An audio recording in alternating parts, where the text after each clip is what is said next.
Okay, so I want to talk about emotional versus non-emotional thinking and what this really looks like in your everyday life. Especially because people always put men and women into these conversations as if like men are not capable of being emotional thinkers and women are not capable of being logical thinkers. That is 100% completely false. Actually, from a neuroscience perspective, everybody uses their emotions for every part of their life. Everything that you do, you use your emotions in order to discern what decision you are going to make. So I'm going to read something that basically explains why non-emotional thinking is not a thing. So emotions assign value to whatever you're thinking about at the time. So whenever you're thinking about something, whether it's choosing a meal, solving a math problem, or deciding which route to drive, your brain is constantly evaluating whether it's important, whether it's rewarding, whether it's dangerous, and whether you should actually put mental effort into it. So you use your emotions in order to discern the decisions that you make every day in your everyday life. You assign attention to different things. You assign different amounts of attention to different things based on how you feel. Okay, so I want to talk about the amygdala from a psychologist perspective. We learned about this briefly in my psychology class. But basically, when certain parts of the brain that you use to evaluate emotions or evaluate how you feel about certain situations, when certain parts of the brain are damaged, you literally cannot make those decisions efficiently. You don't know what to do. You're in a place that you feel stuck because you need this part of your brain in order to efficiently make decisions. The amygdala helps the brain quickly evaluate whether something is emotionally important.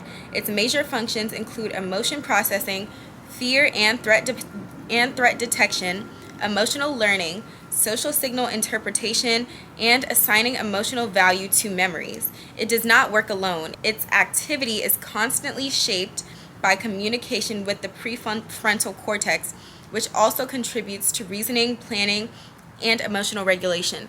So in order to actually make decisions and process how you feel about a certain situation and or do something efficiently, you need your amygdala, which is inherently emotional. After amygdala damage, people may underestimate risk, fail to avoid dangerous situations, approach things that would normally trigger caution. All of those things are things that we would consider to be like masculine habits. Like men are usually labeled to be the ones who can figure out whether a situation is dangerous, you know? But without your amygdala, which is an inherently emotional part of your brain, you cannot do that efficiently. So I need us to stop saying that men are not emotional people, because you use your emotions for everything in your life. The only difference is men are not aware of the role that emotions play in their everyday lives. Men think that because they're not boohoo crying all the time, that they are not emotional people. No, you are absolutely an emotional person. You just present your emotions differently. And I think with that comes a certain amount of shame when it comes to women actually being confident in the emotional decisions that we do make. When we are open and honest about the fact that we feel things deeply, when we are open and honest about the fact that, something either hurt our feelings or we don't feel right about our situation, our woman intuition has told us not to do something because, it just feels wrong. That is not something that's illogical. It's data that your brain has stored, and you may not be fully aware of why your brain has stored certain kinds of data, because obviously you don't remember exact situations, but your brain remembers the feeling of that. And so intuition is very real. Use your intuition to make your everyday decisions. Use your intuition to go on about your life and figure out what you want to do, what course you want to take. All of these things that we aren't sure about, or we don't know where we should get our sense of direction from in life. Just trust yourself. Literally. And obviously it's important to have people around you who will tell you when you're tripping, but it's also important to know that regardless of what anybody says, I know myself. You need to be in touch with your feelings. You need to be in touch with your emotions. You need to be in touch with your higher self, or whatever version of yourself that you think is complete, not that you're ever done growing, but you have an idealized version of yourself in your head.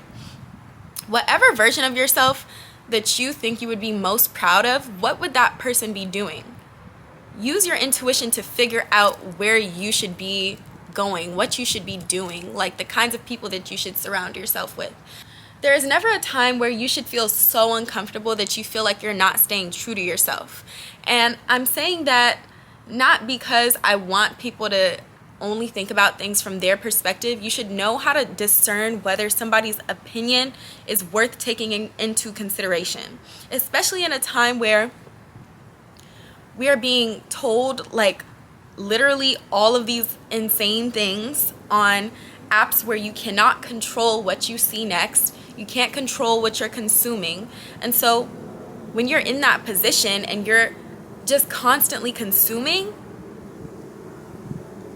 you have to have some sort of filtration system up here, That's so that's bad spiritual hygiene, that's bad intellectual hygiene for you to not know what is worth your attention and what is not. So I think that the role that intuition plays in our everyday lives is very underestimated. Use your intuition. Use it to your advantage. Because whether or not you think you're using your intuition, it literally is there. But when you are not actively intuitive, that can lead you astray. And I think that's when it becomes dangerous, because you cannot live your life by the rules of somebody else. You cannot live your life only thinking about what people are going to say or what people are going to think or what you were told to do, For example, I transferred to Clark Atlanta my sophomore year, which is very early to be transferring for a lot of people. Most people transfer after their sophomore year. I transferred after my freshman year. If I had listened to the people telling me to just give it another year, give it some time, you don't know if you're going to like your current school more than you already do, I would not have been challenged academically in the way that I needed to be. I would never have made the friends that I made. I would have never strengthened the relationships that I already had with people that I knew from home who also went to school in Atlanta. I've experienced so much in the past year, and I'm so grateful to not only to the people who helped me get here, but also to myself, because I knew that little voice in my head was not wrong. It's important that you don't try to prove yourself wrong. When you are in tune with yourself and you know who you are, you know what you want, you know where you are supposed to be going in life, you are able to discern what's meant for you and what's not meant for you. To me, it is imperative that you actually listen to yourself. Literally. Because if you follow the directions that other people will give you, you're going to end up in a situation where it's just where the fuck am I? What am I doing? We are autonomous people who have really diverse perspectives. And I think that we are in a time where people are getting offended by somebody having a differing opinion with you. That is so crazy, because it won't even be about something that's actually significant and it actually affects you in your everyday life. It'll be about I can't believe she said that she doesn't like lace wigs. Are you dead ass right now? Are you dead serious right now? What significance does that have in your life? The people around you don't have to approve of everything that you do. And that doesn't mean that they're bad friends to you. That doesn't mean that they are not a good partner, or that they secretly hate you, or they're secretly jealous of you. Somebody doesn't have to like everything that you do in order for them to be somebody who is solid. Me and my friends disagree on a lot of things. I know it really gets on my one friend's nerves that I always wear wedges to the club instead of heels.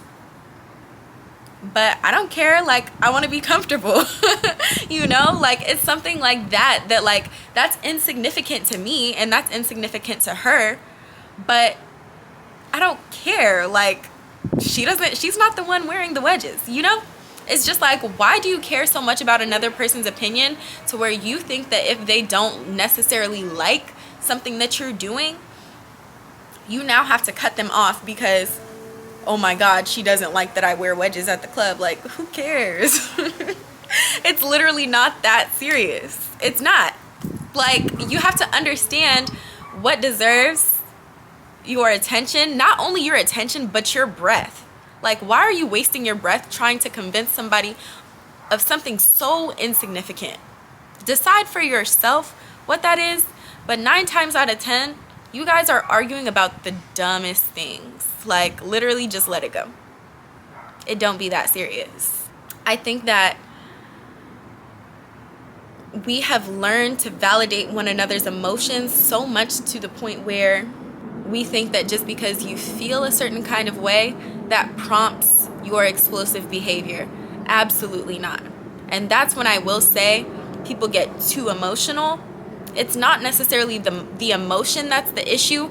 It's the action that comes from the emotion that is really creating the problem. Because now you think that just because it's valid for you to feel a certain kind of way, now you think that everybody has to suffer the consequences of your feelings. You don't know how to look inside yourself and really ask yourself, why am I feeling this way? Is this unprocessed trauma coming up for me? And am I acting explosively because of something that has nothing to do with this person in this situation? Do you understand what I'm saying right now? Sometimes you can treat somebody badly, or somebody can do something that had no ill intention behind it or was not even objectively harmful, but you think that this is bad because of something that you experienced before this person ever came into your life. That's not fair for you to be making somebody else feel like they are at fault for something that you experienced in the past. Your brain holds on to certain feelings more so than it holds on to those memories. Do you understand? With childhood trauma, you could remember the way that it made you feel unsafe and have no recollection of the actual situation itself. And so you treat people based on whether you feel safe or not, you know?